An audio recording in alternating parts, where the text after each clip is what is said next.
Hello, everyone, and welcome to the 2024 presidential election. Not necessarily a prediction, but just a hypothetical scenario between Fox News host Tucker Carlson running against Kamala Harris. So basically, in this hypothetical scenario, Tucker Carlson runs for the Republican nomination in 2024, and he wins it in the Republican primaries against a bunch of other Republican challengers. And also, Trump doesn't run in this scenario. Um, his running mate would just be some right wing populists. There could be some right wing populists that may become widely recognized in the next 4 years, so I'm not sure. I didn't put Josh Hawley since he would be pretty detrimental. It could cause some people to not support Tucker because Josh Hawley voted not to certify the election results, so I decided not to put him. And that could ruin his support a little bit, not significantly, but just a little bit. But yeah, and Kamala Harris will be the Democratic nominee in 2024. Mostly because I just think that Joe Biden doesn't really. I don't think he's going to run for re-election. And really, he's not even going to be in good mental health. He isn't even in good mental health right now, or physical health. Yeah, Kamala Harris will run for the nomination and win it pretty easily. Since vice presidents usually do very well, or former vice presidents do very well in presidential primaries.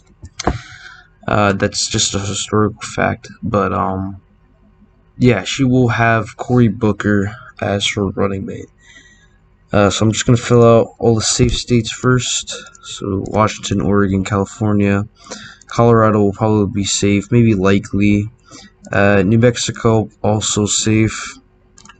New York, all the New England states, New Jersey, Maryland, Delaware, and except for New Hampshire. Virginia will also probably be safe. Okay, so that's gonna be the safe states for Kamala Harris.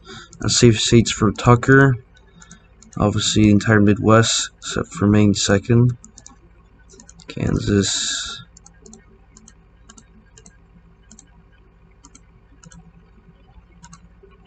Indiana, and I actually do think that Iowa and Ohio will be safe.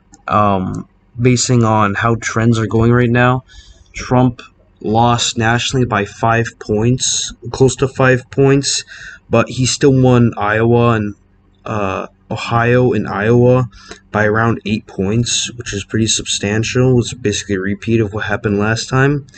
And I think in this year in last year he was in a bad situation, with the economy and the coronavirus, obviously.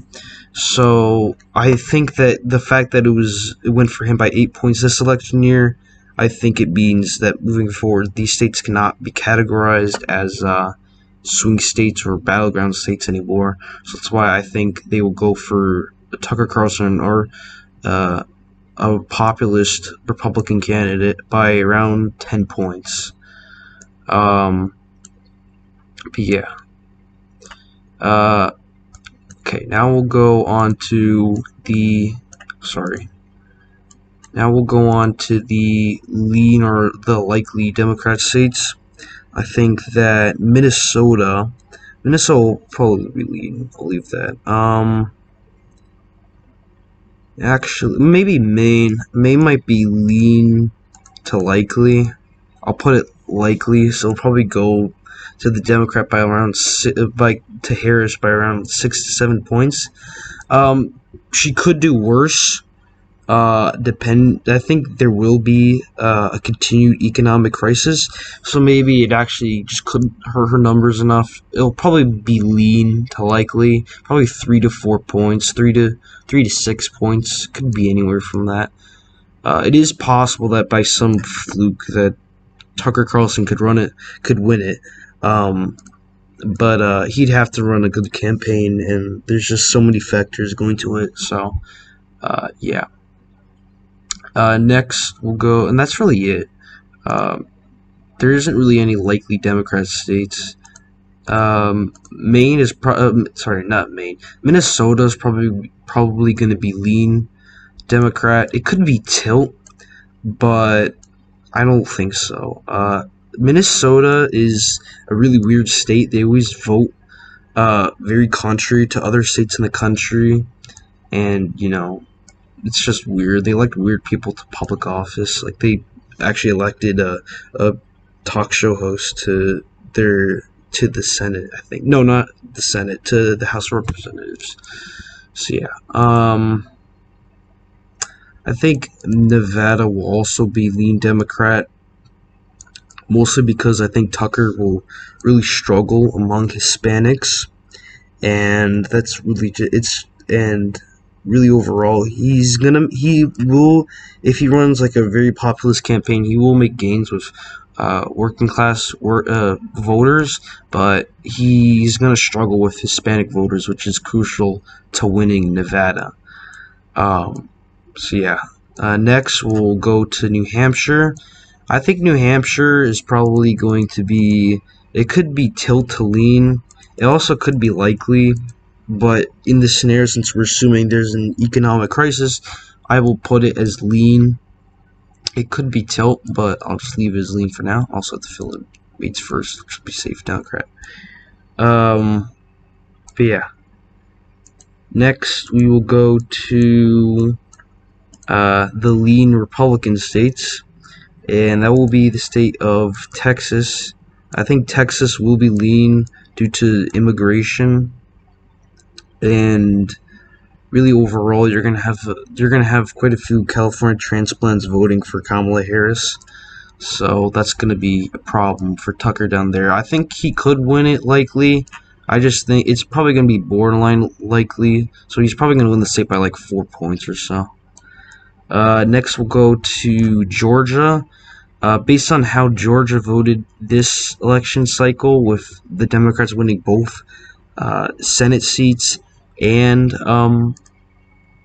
winning at the presidential level very narrowly, I think that this will mostly go away, mostly because the main reason why Georgia went Democrat this cycle was because of high black turnout. I really do not think that black turnout would be that high in 2024 for Kamala Harris, even though people will argue, oh, she's a woman of color. Meanwhile, a lot of black people hate her actually. So I think that will go tilt Republican. It's going to be pretty narrow, but yeah. Oh yeah, also if I could fill in Hawaii and Alaska, sorry. Okay, now we'll go on to Arizona. Arizona, this election cycle, they voted for the Democrat candidates in the Senate race and at the presidential level by a narrow margin at the presidential level. I think that Arizona, it could be a toss-up, since you have a much bigger factor at play, which is the growing Maricopa suburbs, and then you also have quite a few Hispanics in that state, and Tucker's going to struggle among Hispanics, and it is going to be a problem for him. But considering that in this scenario there is an economic crisis, and that Kamala Harris would probably be pretty unpopular, since unelected presidents, vice president, I assume the scenario she's going to take over from Joe in 2022, 2023. I assume that unelected vice presidents to the office of, it's been a historical trend in the precedent in the past, with Harry Truman succeeding FDR after his death. People predicted he would lose re-election in 1947. 1948, and he won, but narrowly. But yeah, I think that it will go tilt Republican, but just to remember, with Arizona and Georgia, it's kind of unpredictable. I think they could be tilt Democrat or tilt Republican. I'll just put them as tilt Republican for now, considering economic crisis, which would be pretty major. Next, we'll go on to Florida. Florida is interesting. I think if Tucker does win the state, it will be very similar to Trump's performance in 2016. If Kamala Harris wins it, it's probably going to be pretty similar to Obama, arguably, possibly even by a smaller margin than Obama won the state in 2008, 2012. Yeah, this could actually go either way. The problem with Tucker is I would put it for Tucker. The only problem is, as I said, he would struggle among Hispanics. All these gains Trump made in Miami-Dade this cycle, I think those would go away pretty quickly. But Tucker could probably do well among various other groups in the state, especially in the Panhandle, which is basically just like rural Alabama. And populist candidates do really well in rural areas, so I think that could possibly win the state. So that's why I think it will go tilt for Tucker Carlson. Now we're on to North Carolina. I think right now, I think it could go. I think it will go for Tucker, especially how the state went this cycle, went for Donald Trump by around 1.4 percentage points. I think we'll go for him by a margin similar to Romney. I just don't see. I see North Carolina being a close state. I just don't see Democrats winning the state. And also, they lost the Senate race this year as well. Last year. So I think that it could go tilt to lean. I'll put it as lean. It's probably like 2.5 points, maybe 3. So yeah, we already have. Oh yeah, I forgot to fill in Maine second. That will go for Tucker, safe as well. Also, Nebraska second. I think that it will very narrowly go for Kamala Harris. Now we're on to the seats that actually decide the election. So Tucker Carlson is already at 264 electoral votes, which means he just needs to win one state here in the Rust Belt. So he could arguably, I think he has a best chance of winning Wisconsin because it's a very white population. It's a very populous state. And it did go for Trump in 2016, and it nearly went for Biden this election cycle. So I think this is a very possible flip for Republicans.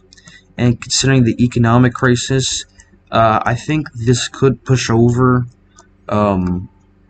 This could push it over to Tucker, probably by around a point or so. I think that Michigan will go to Kamala Harris by a tilt margin, probably close to 2 points, probably like tilt to lean. I'll just put it as lean. The problem with Tucker is he would do really bad. Oh, sorry. The problem with Tucker is you do really bad with blacks in Detroit, and you could argue, well, maybe black turnout won't be that high. I think either way, it could be anywhere from tilt Democrat to tilt Republican, or it could be lean Democrat to tilt Republican. I'll just put it as tilt Democrat. Okay, so now we're on to Pennsylvania. This state is pretty interesting, actually, since it nearly went to Biden this election by less than 2 points, and it really just shows this state will be it's going to be a very important state in future elections. And I think that Pennsylvania, in this scenario, it could go for, honestly, it could go for Biden, not Biden, Harris or Tucker. I'm just not entirely sure, but I will just put it as tilt Republican. And yeah, that's the map. Tucker Carlson will win with 293 electoral votes in this scenario. Kamala Harris will win 245 electoral votes. The way that Kamala Harris could win this election is if somehow black turnout was so high that wins Georgia. Not North Carolina. In North Carolina would be tilt. You could win Pennsylvania, and then that would. Well, actually, you would already have one. Actually, no, never mind. Yeah, I think this could be tilt Republican or tilt Democrat. So, Arizona would probably also be going tilt Democrat if she were to win. So it actually would be pretty similar to this election cycle. But yeah. Oh, sorry, I missed up Michigan.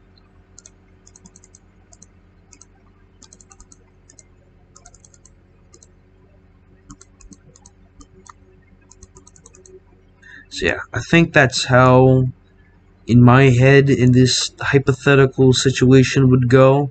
Of course, it's possible for either side to win.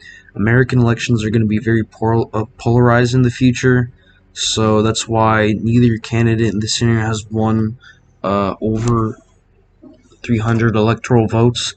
And you just look at the margins of the more competitive states, it just doesn't look good for, landslide elections to be happening, unless the party runs a really terrible candidate, which is a possibility. But yeah, I think that's how the election would go.